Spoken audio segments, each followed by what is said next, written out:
Bonjour à tous, aujourd'hui je vais vous montrer comment créer un serveur Minecraft gratuit ou payant suivant ce que vous avez besoin en 2026. C'est parti. Ok, bienvenue sur Artenos. Du coup, Artenos est un hébergeur Minecraft totalement gratuit, ce qui en fait vraiment sa puissance. Juste après, on parlera des avantages et des inconvénients. Pour commencer, vous avez juste à faire créer un serveur. Ensuite, vous pouvez choisir entre l'édition Java ou l'édition Bedrock. Pour l'exemple, nous allons partir sur l'édition Java. Une fois que vous avez choisi l'édition Java, vous pouvez changer le nom de votre serveur. Nous, on va laisser ça pour l'exemple. Et ensuite, le blueprint, vous pouvez choisir un si vous voulez, mais pour l'exemple, on ne va pas en prendre. Vous faites créer votre serveur. Cliquez sur votre serveur que vous venez de créer et à partir de là vous pouvez du coup le démarrer. Avant ça, quelques petites choses à faire. Pour la version, vous êtes en Vanilla d'origine. Si vous utilisez des mods ou des shaders, etc. pour que cela marche, si vous êtes en fabrique, vous mettez fabrique. Si vous êtes en forge, vous mettez en forge. Donc nous on va prendre l'exemple de fabrique. Vous pouvez choisir votre version. Après vous faites installer. Et la version fabrique est installée. Après vous pouvez retourner dans serveur et le constater qu'on est bien en fabrique dans la version. À partir de là, on est bien en 1.21.11, on a juste à lancer le serveur. Comment se connecter au serveur? Vous êtes en connexion si vous avez l'adresse IP du serveur pour vous connecter très rapidement, ou sinon le port. Vous avez des modes à rajouter ou des shaders, comment ça se passe? Vous allez, quand vous avez mis en version fabrique, vous avez un petit mode qui vient d'apparaître. Vous pouvez cliquer dans mode et à partir de là, vous pouvez rajouter les modes que vous voulez. Bien sûr, il faut qu'ils soient rajoutés aussi dans votre fichier de jeu. Pour tous ceux qui veulent maintenant choisir des options de monde, vous allez dans la petite catégorie monde, dans générer, par exemple pour mettre le mode hardcore, ou si vous voulez changer la génération, une nouvelle graine, le nom, ou potentiellement même le data pack. Maintenant pour les inconvénients et les avantages de Artenos, donc les avantages c'est que c'est 100% gratuit, vous n'aurez jamais besoin de payer, donc c'est vraiment le gros point fort.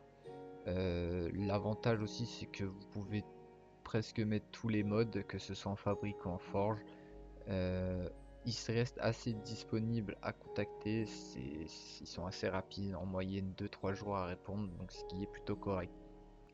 Les petits désavantages, c'est que le serveur, vu que du coup c'est un hébergeur gratuit, il y a des milliers et des milliers d'utilisateurs.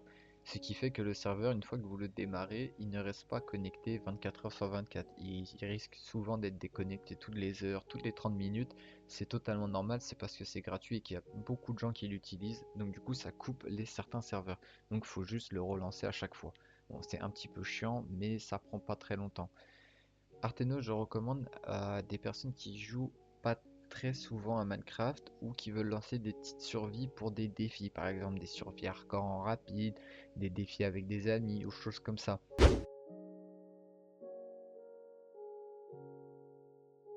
On passe au serveur suivant avec Hexaroton. Alors Hexaroton, c'est la même chose que Artenos, sauf que c'est une version un peu payante. Je m'explique. Cela marche avec des crédits, comme vous pouvez le voir en haut de l'écran, j'ai 4,85 crédits. Donc, par exemple, quand le serveur est éteint, vous ne dépensez pas de crédit. Quand le serveur est allumé, vous dépensez des crédits. Donc, sinon, il marche exactement comme Artenos. Vous avez les mêmes options, le même fichier mode, la même version, vous pouvez tout faire pareil. Ce qui est intéressant avec celui-là, c'est que c'est pour les petits budgets. Si vous êtes un joueur qui joue que quelques heures par jour ou même quelques heures par semaine et vous voulez pas du coup payer un hébergeur complet à 10 ou 15 euros par mois alors que vous jouez que quelques heures par-ci par-là, mais vous voulez quand même un truc stable, bien sécurisé, bah Hexaroton est une très bonne possibilité parce que du coup vous dépensez les crédits que quand le serveur est allumé. Bien sûr, quand le serveur est allumé, il ne se coupe pas tous les 30 ou 1 heure, il se coupe que quand vous le coupez manuellement. Donc cela reste une très bonne option pour les petits joueurs Minecraft qui veulent se créer un serveur. Pour ceux qui veulent un tuto spécialement sur Hexaroton, je pourrais en faire un détaillé, il faudra me le dire. Mais sinon, globalement, si vous connaissez Artenos, c'est exactement la même chose, sauf que du coup, vous pouvez faire une recharge par crédit, et du coup, les serveurs sont plus stables, vous n'avez pas de déconnexion, et vous payez que quand vous jouez. C'est ça vraiment la puissance de Xaroton, c'est que vous payez que quand vous jouez. Donc si vous êtes un joueur random et que vous jouez que 3 heures par mois par exemple, et ben vous paierez que pour 3 heures par mois. Donc potentiellement très intéressant pour les petits joueurs Minecraft. Ok, on passe au troisième hébergeur de la vidéo qui est Stockbyte. Alors Stockbyte, c'est un hébergeur qui est bien sûr celui-là 100% payant, mais qui est vraiment le plus qualitatif si vous recherchez vraiment un vrai hébergeur Minecraft sans problème. Donc bien sûr, ils ne font pas que des hébergeurs Minecraft, ils font, comme vous pouvez le voir à l'écran, plusieurs jeux, du ARK, du Palworld, du Rust. Vous pouvez même afficher la liste de tous les jeux, mais nous on va rester sur du Minecraft pour cette vidéo. Quand vous allez dans hébergeur Minecraft, vous allez arriver sur une page comme celle-ci. Donc Stockbyte, c'est un serveur Minecraft qui est totalement payant, mais vous payez au mois. Vous pouvez, comme le voir à l'écran, vous avez plusieurs options de gigas de RAM. Donc ça, on le verra plus précisément après ce qu'il faudrait pour votre besoin, mais les options restent quand même très abordables. Faut prendre un truc en compte avec Stockbyte, c'est que la disponibilité elle est à 99,9% disponible. L'assistance est vraiment très très rapide. Il y a écrit 24 sur 7, 7 jours sur 7. Moi je vous le dis, vous les contactez, vous êtes répondu dans l'heure. Franchement, ils sont très rapides là-dessus et la com est très sympa. Vous avez bien sûr une protection contre les attaques des DDoS peut être très intéressant dans certains cas si vous faites des serveurs où vous voulez ramener beaucoup de personnes dessus. Et si ça vous plaît pas, vous avez un remboursement express sous 72 heures. Alors pour les prix des abonnements, vous pouvez directement choisir soit vous voulez payer monthly, soit par mois, soit par trimestre, soit par année ou soit par demi-année. Nous, on va prendre, imaginons, par mois. Ceux qui savent pas trop à quoi représentent les RAM, on va dire que si vous créez un serveur pour vous et vos amis, on va dire que vous êtes 2, 3, 4, vous faites un serveur juste entre vous pour faire des petites constructions, etc. Vous pouvez prendre 3 à 4 Go de RAM, ce qui sera largement suffisant. 4 Go de RAM, vous êtes largement suffisant. Si vous voulez pareil pour une survie solo, mais quand même une survie où vous voulez aller sur du long terme, construire pas mal de choses et tout, vous pouvez partir sur le 3 Go de RAM. Et pour être plus large, le 4 Go de RAM est vraiment, sera très très safe. Le 1 ou 2 Go de RAM, je recommande pas trop, ou à moins pour vraiment des petites utilisations. Après, si vous voulez plus créer un serveur, on va dire communauté, vous avez des ambitions pour créer potentiellement des gros serveurs, vous pouvez totalement commencer avec le 6 ou 7 Go de RAM qui sont très intéressants. Et là, vous avez déjà quand même pas mal de place.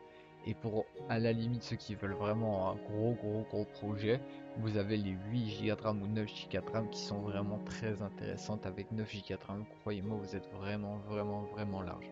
Donc Stockbuy, comment ça marche? Après, c'est exactement la même chose. Une fois que vous avez pris votre abonnement, vous aurez à peu près un accueil comme les autres hébergeurs que je vous ai présentés juste avant. Et vous pouvez choisir vos versions, vos modes. C'est exactement la même chose. Donc Stockbyte, je recommande pour les joueurs qui ont envie de soit créer un vrai serveur communauté ou un serveur entre amis, mais bien sécurisé quand même, qui veulent mettre 5 ou 10 balles par mois, ça leur dérange pas, bah, partez là-dessus. Franchement, c'est vraiment le top du top. Vous n'aurez pas de déconnexion, les serveurs sont en France, le ping sera bas et ils sont vraiment tellement disponibles. Petit récapitulatif pour les hébergeurs Minecraft. Du coup, nous avons en tout premier temps Artenos qui est un serveur 100% gratuit pour les joueurs plutôt random qui jouent de temps en temps au jeu, qui n'ont pas envie de trop se prendre la tête. N'hésitez pas à vous créer un serveur Artenos, c'est rapide. En deux, nous avons Exaroton pour les joueurs qui sont un peu plus random mais qui veulent quand même un truc assez sécurisé, qui veulent vraiment payer que quand ils jouent. Vous avez Exaroton qui marche avec des crédits sur le temps de jeu. Donc très intéressant pour les joueurs qui jouent pas trop mais qui veulent quand même quelque chose de safe. Et en 3, nous avons Stockbuy du coup pour les joueurs qui veulent vraiment soit un gros serveur ou un serveur bien safe avec ses amis, avec plusieurs options de RAM qui sont vraiment très intéressantes. Vous pourrez toujours trouver votre bonheur là-dedans. Et l'assistance est vraiment très rapide, le ping est vraiment bas et les serveurs sont vraiment safe. En tout cas, si la vidéo t'a plu, n'hésite pas à t'abonner, liker et mettre un commentaire en vidéo si tu veux une vidéo détaillée sur un hébergeur en particulier.